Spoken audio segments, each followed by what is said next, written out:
দ্বিতীয় স্বামীর সাথে সংসার গড়তে ন্যক্কারজনক কাণ্ড মায়ের। নিজের শিশুকেই প্রাণে মেরে ফেলার চেষ্টা, শেষমেশ পিঁপড়ের কামড়ে জ্ঞান ফিরল আধমরা শিশুর।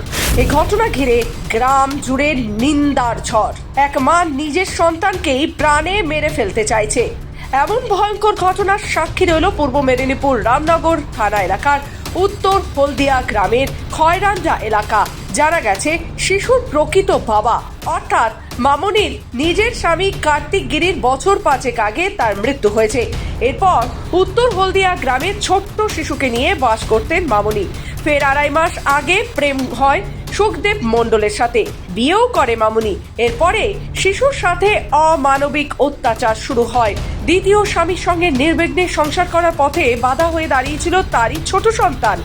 সেই কাটা সরাতে গিয়েই গভীর রাতে শিশুকে ঘুম থেকে তুলে মুখ বেঁধে এলো পাতারি মার, নিজের মা ও সৎ বাবার। শিশুর মৃত্যু নিশ্চিত হয়েছে ভেবে গুণধর স্বামী স্ত্রী একটি ফাঁকা বাদাম চাষের মাঠের ঝোপের আড়ালে রাতের অন্ধকারে ফেলে দিয়ে আসে শিশুটিকে। সারা রাত্রেই সংজ্ঞাহীন শিশু ঠান্ডার মধ্যে পড়েছিল ওই মাঠে। ভেবেছিল রাতেই শেয়াল টেনে হিচড়ে খেয়ে দেহ লোপাট করে দেবে, কিন্তু রাখে হরি মারে কে। টানা প্রায় 8 ঘন্টা পর সকালে জ্ঞান ফিরে আসে শিশুটির, তা আবার লাল পিঁপড়ের কামড়ে। কিছুটা দূরে একটি বাড়িতে শিশু নিজেই গুরুতর আহত অবস্থায় কোনো রকমে কাঁদতে কাঁদতে গিয়ে পৌঁছয়। আর ওই বাড়ির লোককে দেখে জল ও খাবার চাইতেই ফের উঠোনে জ্ঞান হারায় শিশুটি। দুটো হাত ভাঙা, গায়ে পায়ে একাধিক আঘাতের চিহ্ন, মাথায় ফোলা আঘাতের চিহ্ন সহ রক্তাক্ত শিশুকে দেখেই শিউরে ওঠেন ওই পরিবারের লোকেরা। কি নাম তোমার? তোমাকে এরকম কে মেরেছে? বাবা কেন? পড়াচ্ছে না। শোনো, তোমাকে ফেলে দিয়ে এসেছিল মাঠে? হ্যাঁ, তুমি কিছু জানতে না যখন ফেলে দিয়ে আসছে? হ্যাঁ, কবে থেকে মারতো? কাউকে বলনি? ভয় দেখাতো? হ্যাঁ, কি বলতো? হ্যাঁ, ভয় দেখায়? কি দিয়ে মেরেছে তোমাকে? বাড়ি দিয়ে? আর হাত দিয়ে তুমি কি পড়াশোনা করতে? হ্যাঁ, কোন স্কুলে? অঙ্গনবাড়ি। অঙ্গনবাড়ি।